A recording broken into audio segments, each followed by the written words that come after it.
Hey Kira, if you weren't called Kira, what would your name be? Actually, Christine, I kind of have two answers for that. And there's the name that I wanted to be called, and then another option for what my parents thought about calling me. Okay. And the first one is, when I was growing up, I always really liked the name Amber. Mm-hmm.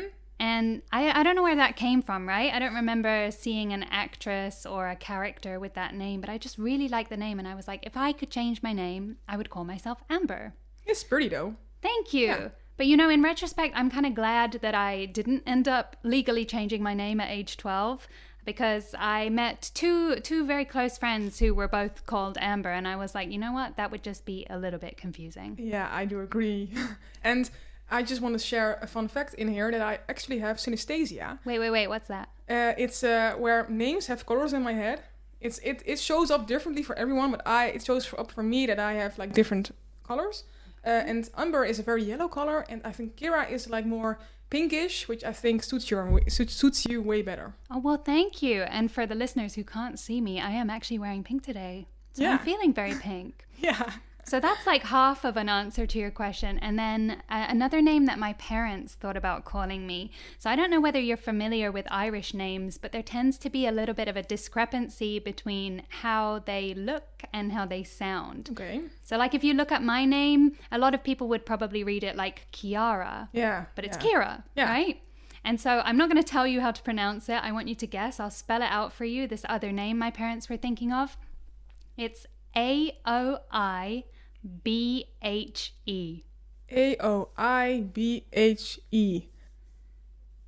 Aoibhe. Oh, that was beautiful. That was perfect. Oh, thank you. Yeah, not quite. Then what is it? It's actually pronounced Aoife. Okay, I would not guess that, because it kind of like Aoibhe kind of reminds me of Kenobi, like Obi-Wan Kenobi. So That's perfect. That would be so cool, but... For a Star Wars rewatch podcast. So probably better that I'm called Kira for the purposes of this one. Yeah, definitely. And how about you, Christine? If your name was not Christine, what would it be? Well, I've never really thought about changing my name myself, but my parents did have like a different name for me if I was a boy, and that would have been Marijn. I can't even... Marijn? Marijn, yeah. Oh, wow. I hate it because in Dutch it sounds kind of similar to mandarijn, and I don't like mandarijn. Well, like mandarins. To me... Mandarins, yeah, exactly. Yeah. Oh. To me, I actually think it sounds a bit more like marine, like by the sea. Yeah, no, I don't like that. I do like the sea, but if I think about marines, then I think about like angry fishermen and dead fish. Okay. So I'm happy that I'm not called Marijn. Well, me too, because that's much more difficult for me to pronounce than Christine. But perfect to have this interesting conversation, because today we are recapping an episode with some very tricky name decisions. It's season 1, episode 2 of Friends. 1, 2, 3, 4.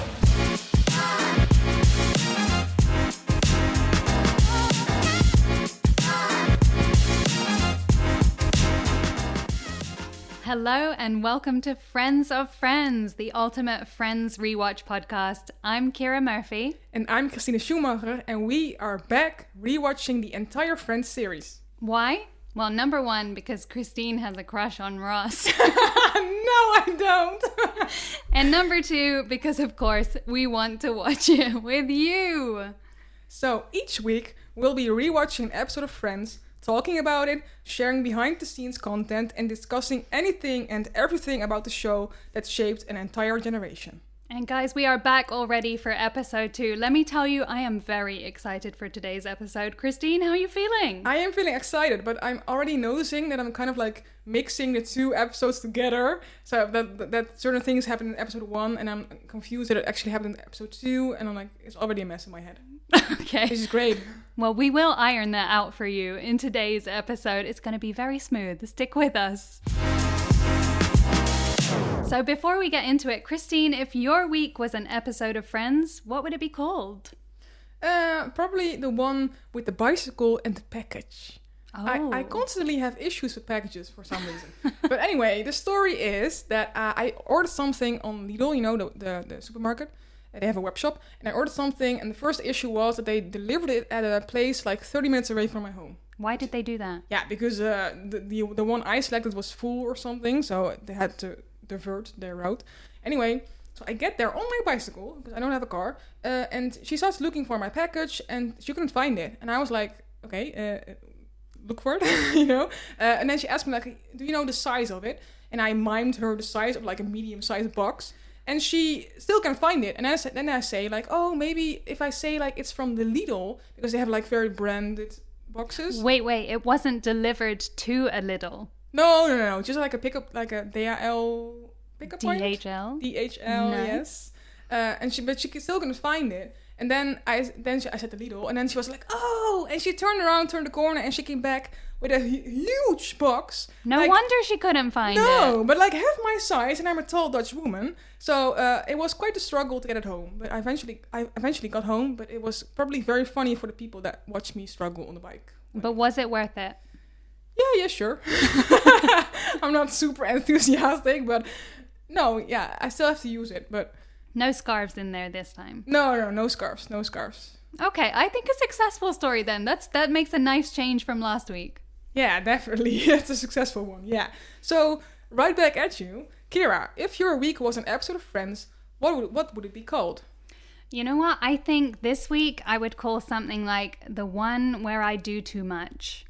Okay. And honestly, I feel like a lot of my weeks could be named that because I am definitely a woman who likes to be booked and busy. You know, like if I look at my calendar, I need something every single evening. If there's a space in the calendar, there's something wrong. Yeah.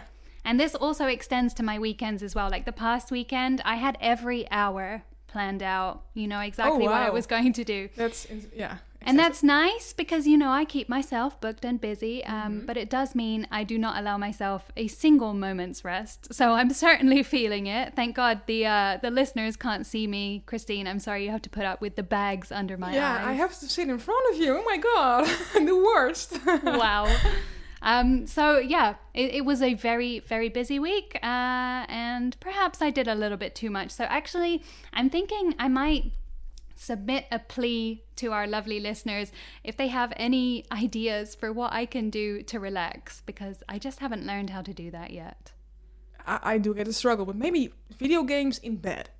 Oh. That might be a good idea. Okay, well, that's my first suggestion. Listeners, if you have any other suggestions, please, I'm begging you, do let me know. You can find us on Instagram at FOFPodOfficial, or Christine's been practicing. What's our email address?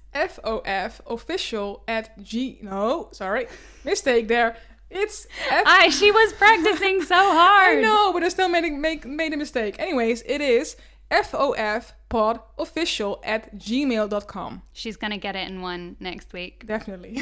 Actually, Christine, now that we're talking about this, I was thinking about what we would do when we get, you know, input from our listeners, right? So, you know, podcasts, they often have something like listener mail or, you know, reading letters. I was like, what could we call our listener mail? Are you ready? Yes, tell me, please. Friends of friends of friends. Oh, I do kind of love that. That's kind of funny. Yeah, so let's do that. Let's make like some kind of setup for that. Perfect. So that's an extra incentive to send us whatever you want on Instagram or our email so we can read it out in Friends of Friends of Friends. Yes, please do. Please send us stuff, anything. I'm ready. Pictures. Yeah. I'm ready. Send us good vibes because that's what we're about to get into right now. Christine, I'm feeling great about today's show. Yeah, I'm feeling amazing, so let's kick it off. So this week we'll be discussing Season 1, Episode 2, the one with the sonogram at the end. Originally aired on September 29th, 1994, this episode was written by David Crane and Marta Kaufman and directed by James Burrows. And we are getting a lot of new guests this week, which you will also see more of throughout the series, including Christina Pickles, I love that as name. I love that name. Yeah, as Judy Geller. Then Elliot Gold as Jack Geller. Slightly less interesting name. Yeah, true. Jessica Hecht as Susan Bunch. Do you think she's Dutch? I doubt it, to be honest. Maybe German. Anyway, our final guest actor is Mitchell Whitfield as Barry Farber. Barry Farber. Yes. Beautiful names of our guest stars and the cast members that they play. Actually, I do have another little Friends fact for us. Oh. And this episode, season 1, episode 2, is the first episode where clips of the show were put into the opening sequence. Oh, I really that's loved cute. seeing them. And I actually found out from the DVD commentary that the fountain footage that they used in the pilot episode, they thought made the Friends look a little bit too cool. Oh, okay. And so their solution was, let's add, these really authentic clips of the show throughout, as it really helped the audience to familiarize themselves with the Friends. I liked it. Me too, because you also get like a little bit of sneak peek of what's going to happen like later in the show, in the series. So I think that's also like a little teaser. I think that's nice. Yeah, and for me, honestly, the Friends are really cool. Yeah, true. They are pretty cool. So I don't know what they're whining about. I also liked seeing these little clips as well. Yeah. So it was nice that this was the first episode where we got to see that. And then, of course, every season, there's new clips to watch. Yay! This episode is ranked at 7.9 out of 10 on IMDb. A little lower than the pilot, but still a very respectable score, I think.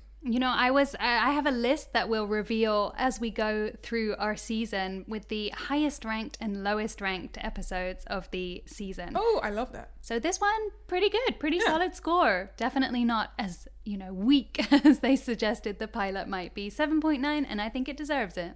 Yeah, I am very curious to see which one are lower and which ones are higher, because I have my opinions ready. Well, stay tuned. That's all coming up later in our series. But first, let's get into season 1, episode 2. Christine, do you mind giving us a brief overview of this episode?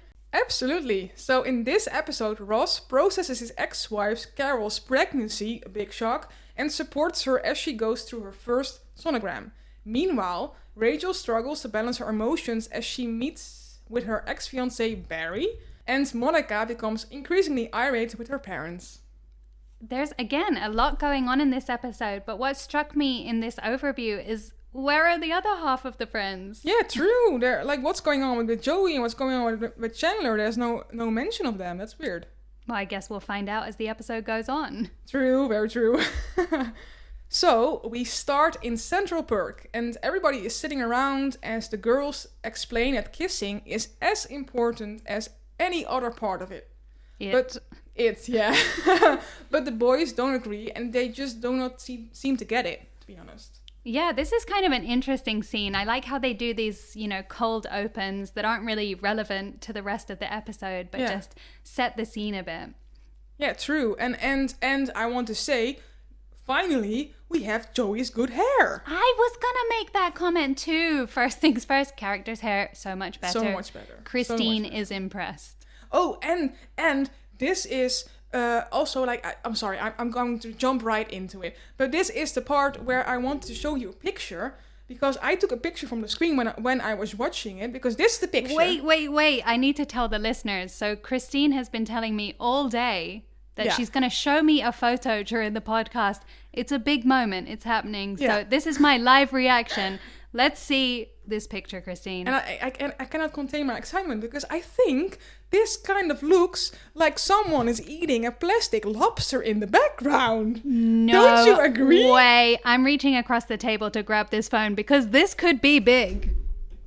We've got eagle-eyed Christine. Oh my God. It is it should be like a red lobster. Is it like a little sneak peek to what happens later in the show? Because what else can it be? It's like a red, shiny thing that has kind of like the shape like a lobster. I like how Christine is like, what else could it be?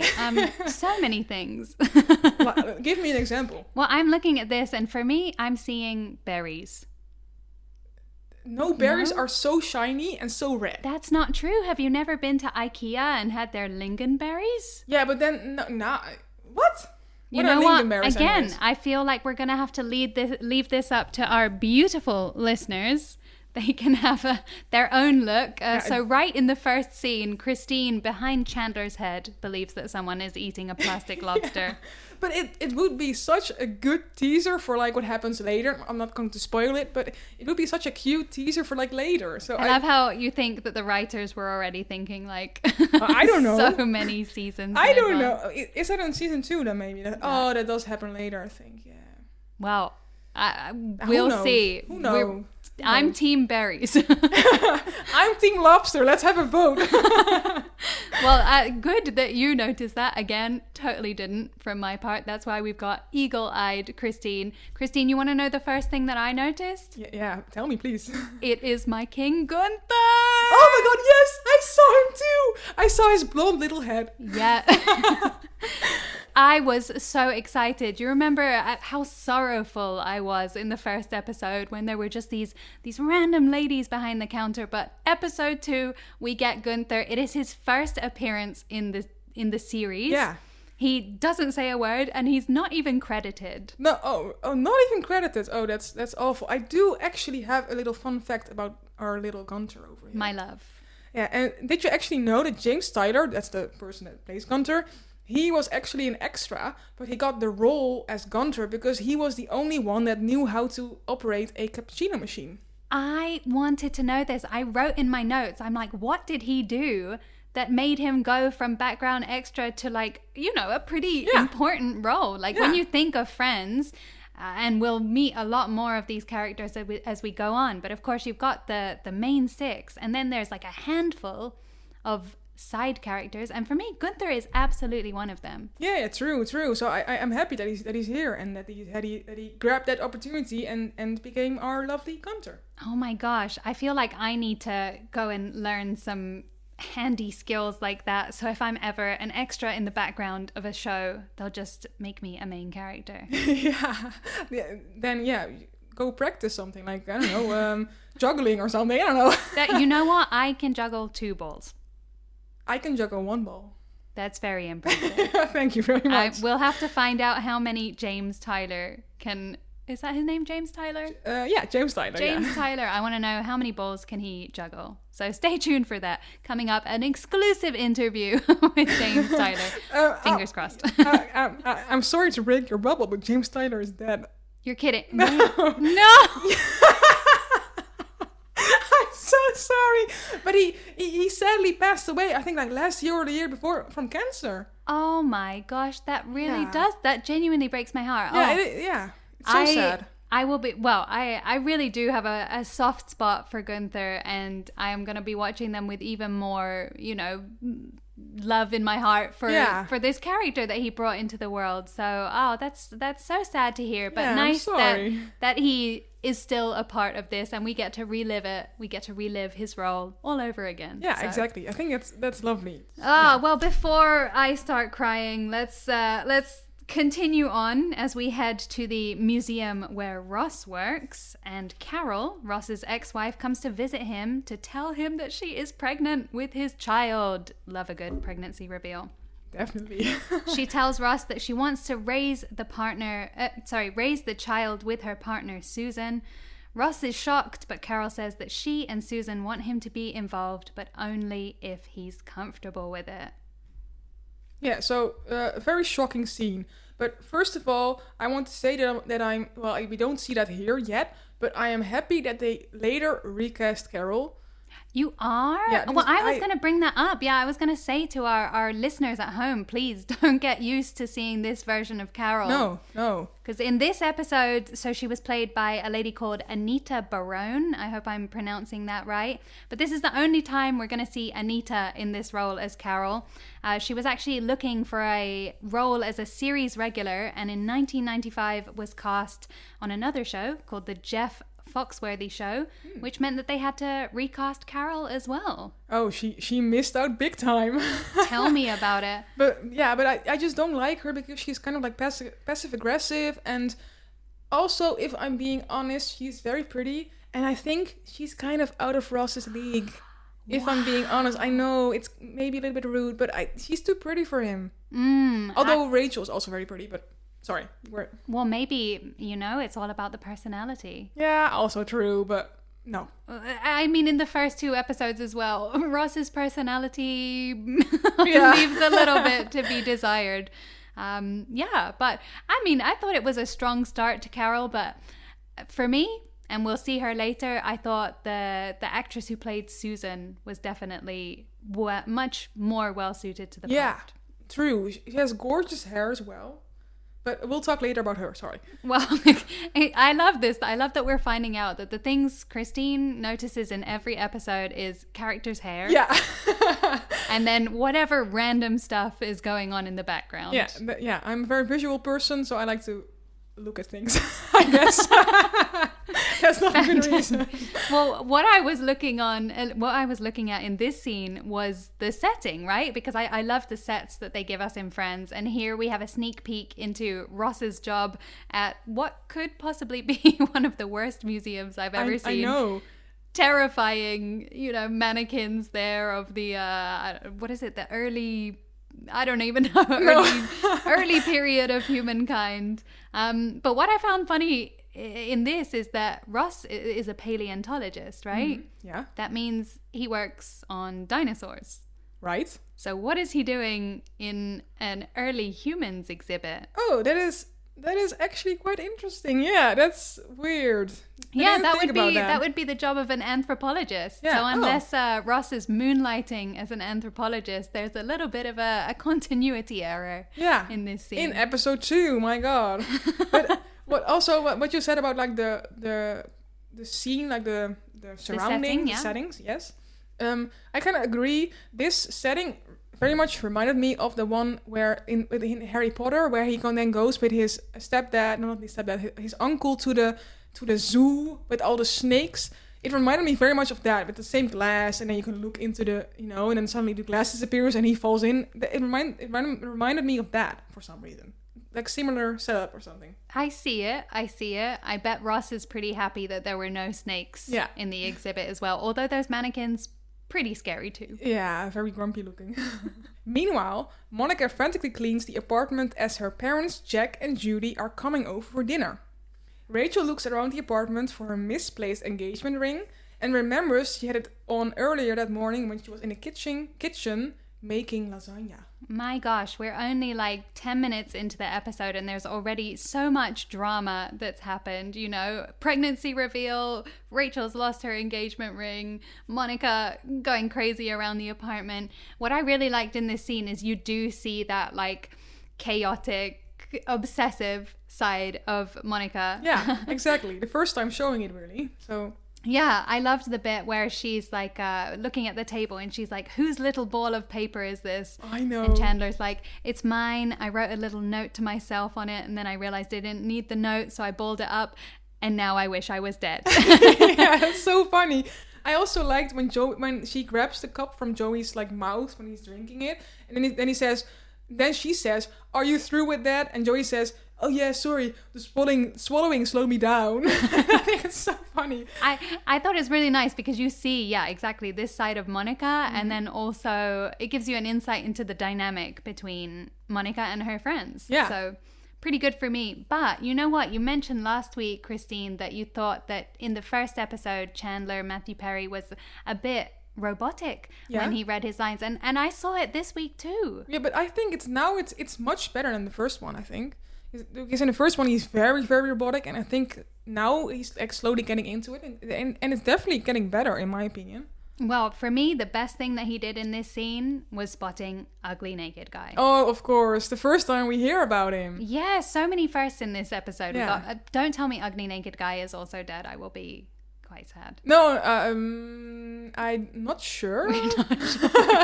I will look into that for you, Kira. Fantastic.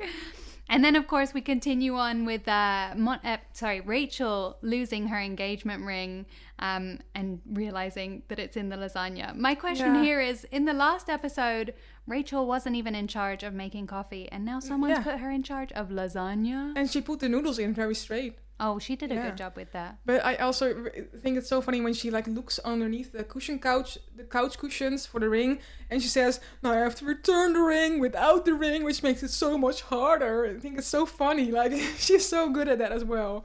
You mean in terms of how she's playing the character? Yeah. I just love how she's like very like, oh my god, my ring, it's going blah, blah, blah, blah. And I think she brings it so well, just like Ross. And now I also love Rachel. How she does it. We heard it here first. Christine has a new crush on the pod. I'm adding her to my list. Excellent. I think by the end of season 1, you'll have at least 6 crushes. Yeah, most likely, I think. Well, one of them is about to walk in the door. Right now, Ross arrives and he tells everyone that Carol is pregnant and informs them also that Carol and Susan have invited him to go to their first sonogram appointment the very next day. Obviously, a lot to process with the fact that he's going to become a father, and especially when you're going to have to fit in with 2 mothers as well. Yeah, true. And like the way like Monica responded, like, oh, I think it's also super funny, but also like such a realistic response to like such great news and 2 mothers and how is he going to fit in, and totally understandable that he's like confused. Yeah. It's a lot to process, right? You know, you have this exciting news that you're going to become a father or an aunt, but then it's this, you know, unusual family situation. Yeah. And I think it's also kind of like sad for him, because you see that later in the scene they have like a discussion about it, and then it's also kind of like sad for Ross that he's not having like the perfect situation to have his first child. He's becoming a dad, and it's kind of like an imperfect thing that's going. Yeah, imperfect. That's not call it that, but it's like not the usual way of becoming a father. So I think it's also very hard for him to have it this way, you know.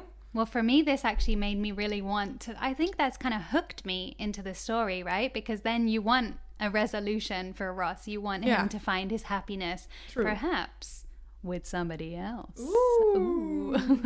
Anyway, I'm also really glad that these 2 kind of mini scenes took place inside the apartment, because you may remember, Christine, last week I said I was going to do some research. I was going to do some homework on some fun facts that I could give about the apartment, and I have a few for you. I would love to hear them. So the first of these is, well, I was noticing when we're in the apartment, there's some really weird artwork there.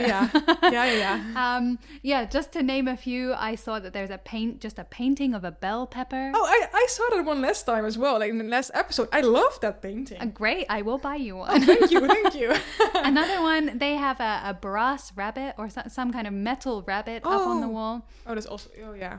And then there's a really prominent poster somewhere in the apartment, and it's in French. It says Au bout Chaumont. And I found out that this actually means to Chaumont Hillux, which apparently is a Parisian toy store located in the 19th arrondissement. Cute. And then it just has basically explaining what this toy store sells, toys and objects for gifts, and the address of this toy store. Oh, that's cute. Yeah, just like the couch, I'm kind of curious, what's the story behind that? Was it just something that the props team found deep in the basement, or, you know, is this character building? Did Monica have a steamy summer romance in my Paris? God, and her lover gave her a painting as like a way to remember him. Another fun apartment fact that I found out is that the refrigerators in both Monica's and Joey's apartments were working. Oh! Which is fun for the cast, I think. So Monica's fridge was filled with water and other drinks for the cast and the crew. Joey's, surprisingly, was usually empty. Of course. Yeah, because he eats it all. That's true. So basically they left Joey's fridge empty most of the time, unless it needed to be seen inside, and then they would put whatever was needed in there. Like expired items. Yes. That's in there. Yummy. Yum. Yeah, so listeners, if you found any other apartment facts for us, do let us know. I will keep my eyes peeled. Maybe we'll find a few more fun things to look at. Anyway, later that night, Monica and Ross are having dinner with their parents, and oh my gosh, Judy is just there criticizing Monica. Yeah, so bad. All throughout. Eventually, after a little bit of physical pressure from Monica, Ross reveals that his ex-wife Carol is a lesbian and she's pregnant with his child. Yeah. yeah. And Judy is so mean. Like, oh my God. So mean. She doesn't even taste the cucumber thingy like that Monica made with the curry. Yeah, and what's just, the like, curry smell taste? Curry? But she doesn't even taste it. She just like sticks her nose into it and then.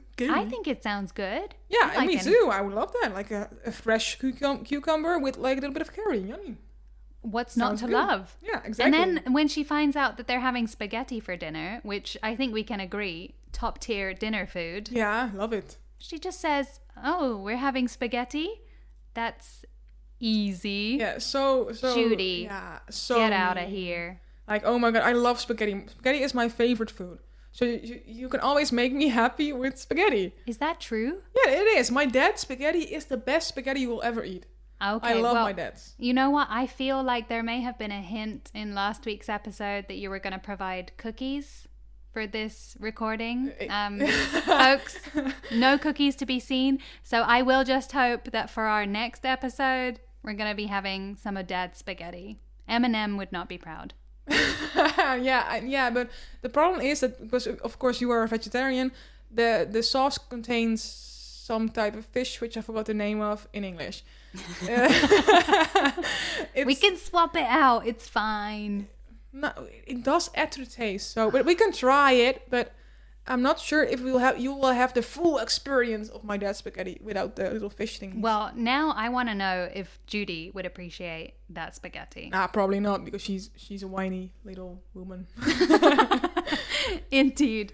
One of the things that I thought was really funny about this scene is when Monica pulls Ross to the kitchen and basically tries to tell the parents about the baby situation. Mm-hmm. She does it so loud. Yeah, I know. Like, there is no way that your parents are not overhearing this. No, because they have it's an apartment, so there's no like separate room for the kitchen. So easy that they could have heard her. Like insanely stupid kind of, but but even when Ross admits it to his parents, somehow Monica still gets the blame. Of course. So sad. Yeah. So sad. Me, not a fan of Judy, slightly more a fan of Jack. Yeah, I do like Jack. He's cute, but I quickly want to jump in because my eagle eye spotted something again. Tell me. Yeah, it might not be super interesting, but you know, the girls don't have a lot of money to spend. But Monica does have a KitchenAid, like a mixer thingy in her kitchen. They are pricey. I know, a beautiful black one. I've seen it in the background, and I'm like, oh, that's a pricey purchase. And maybe she got it from her lovely dad, but who knows? But yeah, I saw it standing there, and I was like, oh. That's nice. Wonder if it's going to make an appearance later in the series. Yeah, I will keep my eye out. I will keep my eye on it. Excellent.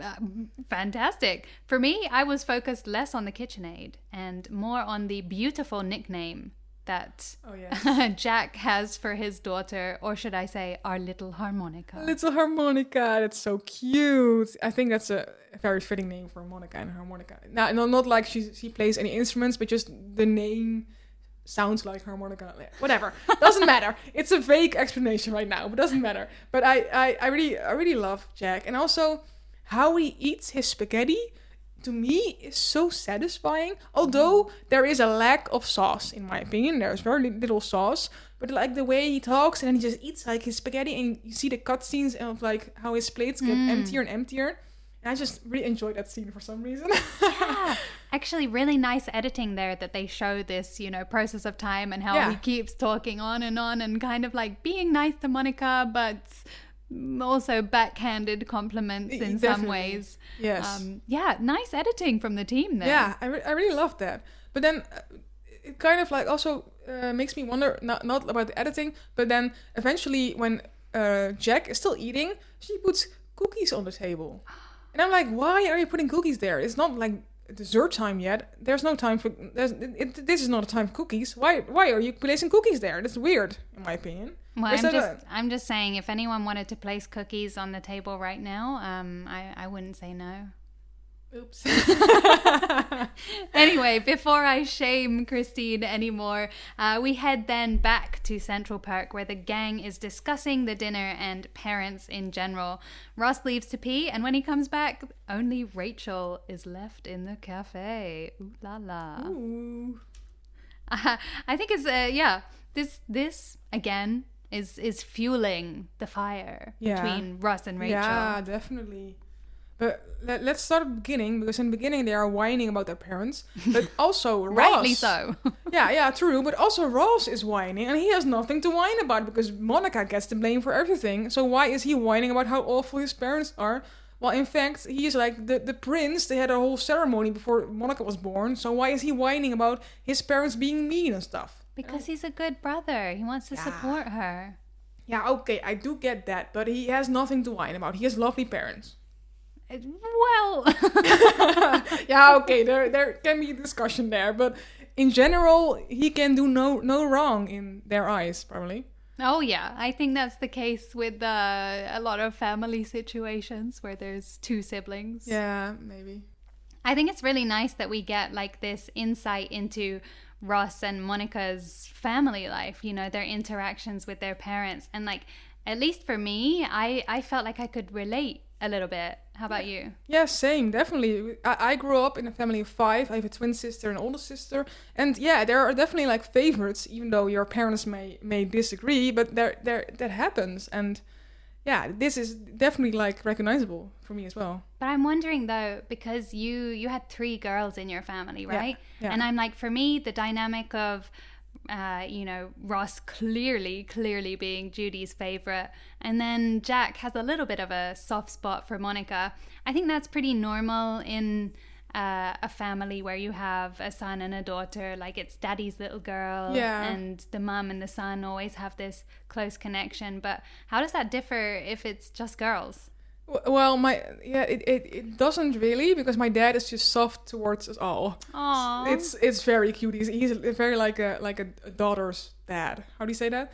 Anyway, but he's like my mom is much more stricter. So if, for example, back in the day when I was like, oh, I want that thing that's in the store, I would always go to my dad because he was much more likely to say yes to me than my mom. Because he has a soft spots for his girls. So. Yeah, I took advantage of that. Maybe no. But yeah, he was definitely like, a daddy's girl. And it was... he was a daddy's girl. He was a girl dad. Yeah. Yeah. But it was never a case of like, oh, Dad, can I have this thing? And he was like, ask your mother. No. He would always say like, oh, sure. Aw. You know, he just never like, oh, ask your mom. No. Just here, have it. Well, as we see, Monica clearly has what she wants with that big old KitchenAid in the back. Yeah, her dad probably gave it to her. Who knows? And you know what? I'm going to go home and I will ask my dad for some nice kitchen appliances. I'll report back, let you know how it goes. Oh, yeah, please let me know. I'm very curious. Because is your dad also like not a daddy's girl? What's the word for it? Girl dad. I don't know if we have that. Yeah. I think so. Yeah. I think my family was pretty stereotypical. I had a brother and he was pretty close with my mom. And then, my dad was, again, very generous towards me. Yeah. Also very overprotective, which... definitely, yeah. Has its own things, but... It has perks and also disadvantages. Ooh, central perk. Nice. Central perk, hey, good pun. Learning from the future, which, as we know from episode 1, Phoebe did not have the chance to do. She didn't get to learn from her parents. Yeah. But what big news does she reveal in this episode? She has a twin sister. But no name yet. We don't know what her name is. No. So mysterious. I know. But she is a career type, right? She's full of mystery. Yeah. Ooh. And so now we're going back to the scene, but I also quickly want to say that the ribs in the orange couch are gone. No! Oh, they fixed it! Stop the pod. This is the biggest news that's going to come out of this episode. That is so exciting. Finally, they had the budget to get like a sewing kit and stitch that thing back up or something. I don't know. I bet they listened to last week's episode of Friends and Friends and they were like, we better get a time machine and go back and fix that. Just use After Effects or something. What's the thing? The CGI. Just use CGI. Definitely. I think that's definitely where HBO and Netflix are investing their money now. But speaking of the furniture there, did you notice the lamp? Oh, yes. The one with the glass? It's It's beautiful. Indeed. It's very pretty. Yes. So if anyone out there wants to get me a little vintage piece, you know, send it to put in our beautiful studio here. Yes. I loved it. It looked like Venetian glass. It's got these dragonflies on it. I don't know if we're going to see it again, but I sure, in the same way, I hope and I know we will see Gunther again in the coffee shop. I hope we see that lamp. Yeah, me too, because it is gorgeous. Definitely. It is. It is. So we move on then to like Ross and Rachel alone in the cafe. Thoughts, feelings. I think it's cute, but I think the hand is a little bit like forced. Also, the hand looks very bony. You mean So when he puts it on the back of the couch? Yeah. It looks... It doesn't look comfortable to lay your hand on there. And it would have just made more sense if it was like something soft. Maybe a cushion, you know, Yeah. something more comfortable. It is definitely cute, though. It but- was. And the longing look at Yeah. Rachel. Yeah. Yeah, and then he scoots like the little chair so he can keep his hand there. I think it's cute. So I thought it was funny in the last episode how we were talking about like, you know, Rachel being trained for nothing. And then in this scene, you really get that, right? So it's Ross and Rachel alone in the cafe.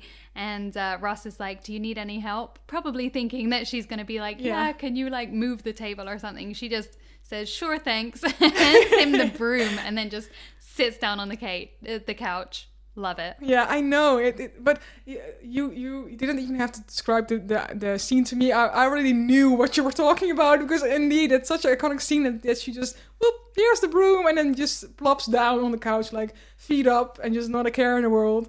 That's it definitely shows like her talents in life. I want to channel that energy in this coming week. Yes, you should. Just give your boyfriend the broom and just plop on the couch. I don't think we have a broom. Oh. But, Vacuum. I will definitely do a lot of sitting on the couch Nice. because this week is all about relaxation.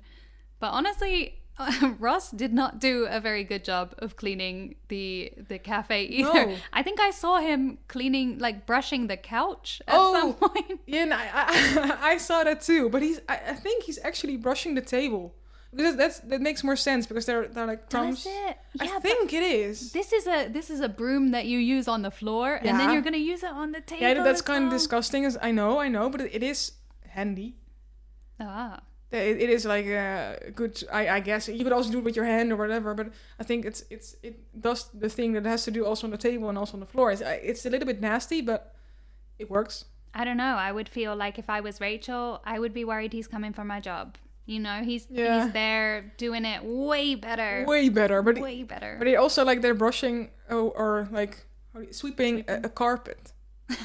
Like you would vacuum a carpet, not sweep it. The Central Perk budget is very limited.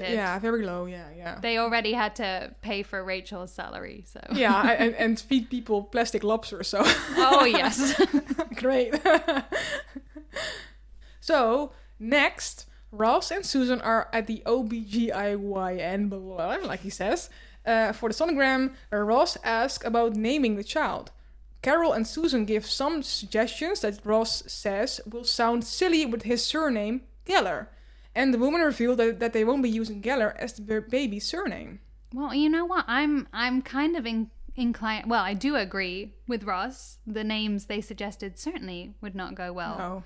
But also, I think they definitely picked some old-fashioned names, right? Like Marlon if it's a boy, and Minnie if it's a girl. I do like the name Minnie. I think it's cute. Yeah? I don't hear Minnie Mouse when people say it. So I think it's quite a cute name.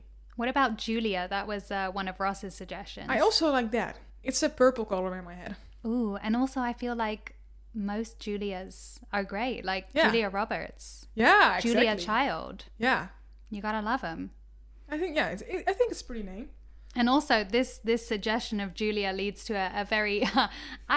honestly, Susan, she's my queen for this episode. She is a spicy lady. She's feisty. Susan is like, we agreed on Minnie. And Ross is like, funny, we agreed on spending the rest of our lives together. Things change. Ooh. I know, roll with the punches. I love that. I just love the dynamic, because you have Ross, who obviously wants, like, this is my baby and I want things, I want to be a part of it. And then Susan is just like, this is my baby. Yeah, but it is, of course, also her baby, in a way. But this is the scene where I kind of felt sad for Ross, because he's kind of like being pushed out by the other two in naming his own child and having his own surname for his own child, which I think is kind of like sad for him. So I understand the struggle there. What do you think? It's difficult to judge because, you know, it's an uncomfortable situation for all the people involved. Also true. I guess only time will tell if Ross ends up, you know, playing a key role in his child's life. Or not, yeah. Or not. So interesting. I think maybe the primary parents, the ones who are going to do most of the caring for the child, should have dibs, certainly. Yeah, okay. But he, of course, Ross also takes care of the child, which I'm not going to name the name of. But yeah, it's just a difficult situation. Definitely. And in another difficult situation, we move on to Rachel. She's at the orthodontist, not to get braces, but to visit her ex-fiancé, Barry. She's there to return her ring, feeling bad that he had to go on their honeymoon alone. Oh, I'm sorry. Did I say alone? Alone? The shame. Oh my God. The news that we hear now. Well, first of all, here is Barry. This is, again, we're talking about people who maybe are out of their partner's league. Barry? Interesting choice for Rachel. Yeah, but I don't think he's ugly. Me neither, especially with that tan. Yeah, of course, and the plugs. The plugs, yeah. So attractive, but he's not, Rachel described him as Mr. Potato Head. Yeah. And I don't really think he looks... No.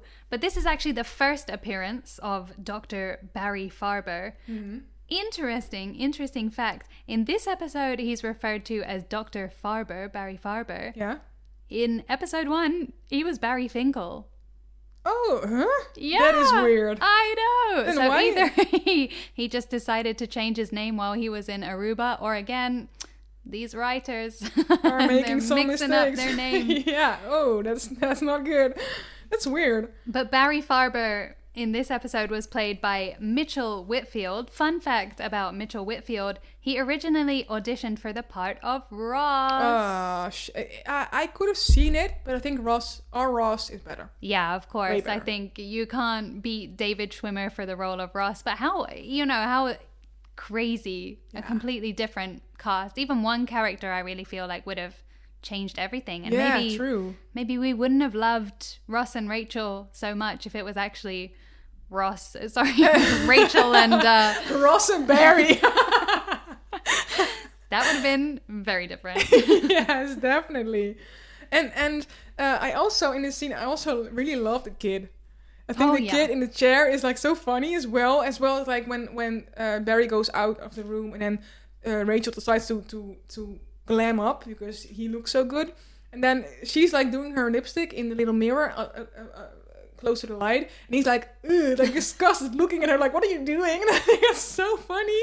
I really laughed about it because of him, like because of his expressions and like, huh? And that Barry says spit and Rachel says huh? And he says me. I also really love that. He's a good actor. Yeah, for sure. Definitely some solid choices for the extras or the background actors. I don't think this guy is going to make a reappearance in the series. No, he actually does. You're later. kidding. He does, but I'm not sure exactly when. I did read about it, but I'm not sure when exactly. So that will also be a surprise for us. So keep your eyes peeled. I will. And speaking about surprises, Rachel got a big surprise when she was here. Yes. Barry, he did not go on that honeymoon alone. No, he didn't. Oh my God. I knew it was coming and it still hurt. Barry going on the honeymoon with Rachel's best friend and maid of honor, Mindy. No, that is so rude. I honestly think I would be so mad if someone did it to me. What would you do, Kira? Well, yeah, tell me about it. I would not be impressed. Let me tell you, I would not have. Well, this is already my ex-fiance who I'm never going to talk to again because of this. But yeah, way to break up a friendship, I know. Mindy. Rude. Gosh. Very, very rude. Wow. I don't like her.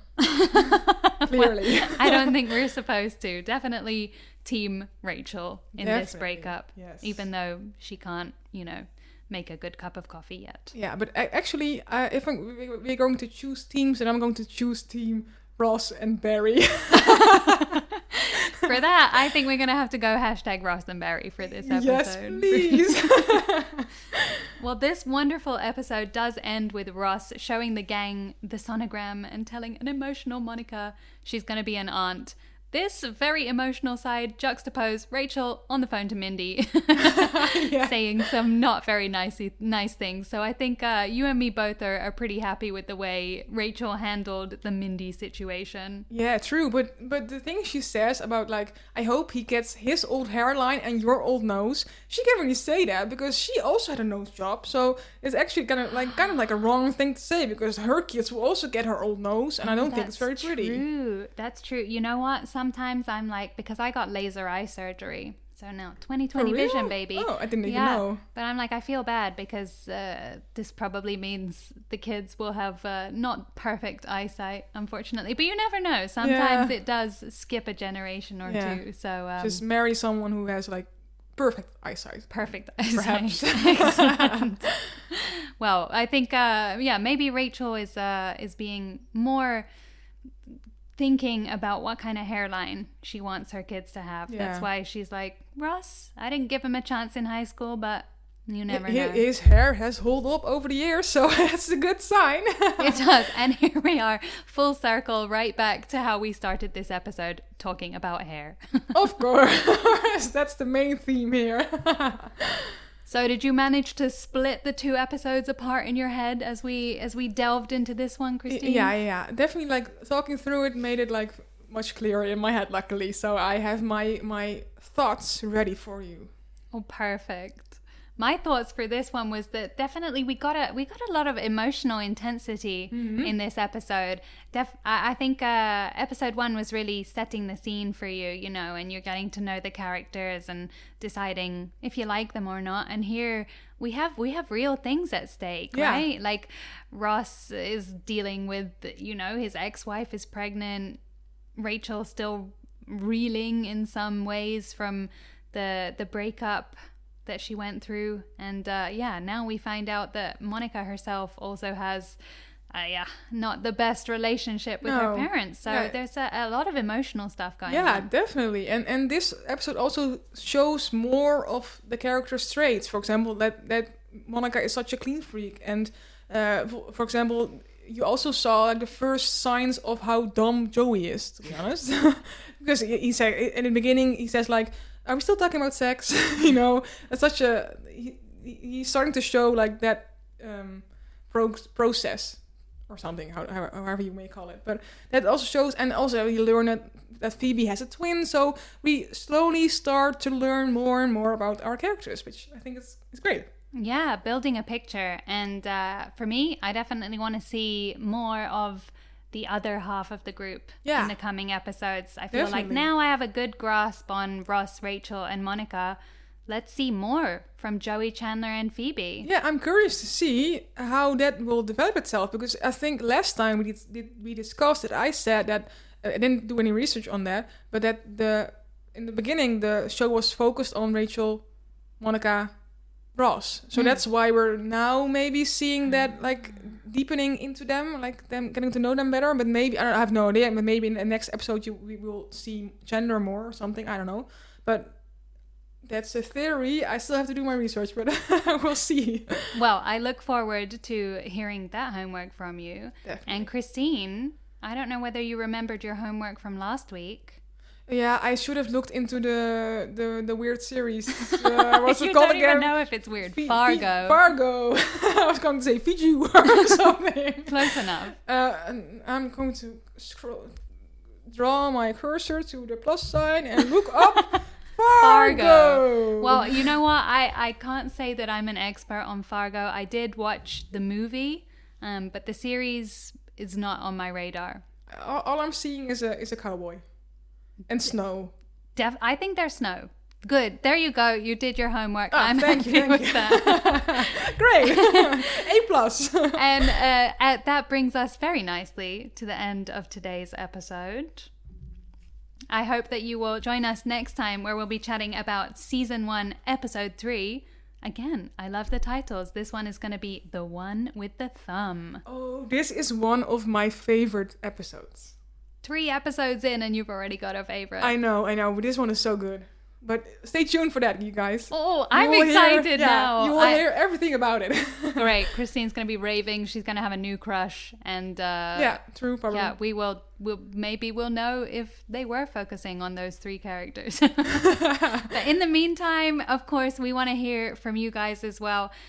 Send us any thoughts, feelings, your experience with Friends, anything that you caught in this episode. And of course, if you are team I was gonna say team lobster or team berries, but honestly, after the end of this episode, I'm just team Ross and Barry. Yes, me too. Forget about the lobster. We don't care anymore. It's we should put their names together like ship names. Yeah, Rary or Boss. Boss is way better. Boss, I love Boss. that. Team Boss, yes. Let's do that. Anyway, Christine, can you remind us, please, of our social media links? Of course. On Instagram, we are called FOFPodOfficial. And on email, we are called FOFPodOfficial@gmail.com. I'm going to be checking that inbox right after we finish recording. We want to hear your stuff, to hear your feedback, your questions, anything. We would love to hear from you. So please do. And if you are enjoying our podcast, don't forget to follow, subscribe wherever you're listening. And please, if you liked this, do leave us a 5-star review rating. It really helps others to find the show. And you can tell us if you love our show as much as Christine loves Ross. And Rachel. Don't forget Rachel. Come on. So thank you so much for tuning in today. We'll catch you in the next episode. And until then, take care. And I'll just say, could I be any more excited for next week's episode? Talk about robotic. Oh, wow, that's mean. I'll be nicer next time. Thanks everyone for listening. See you next time. Bye. Bye.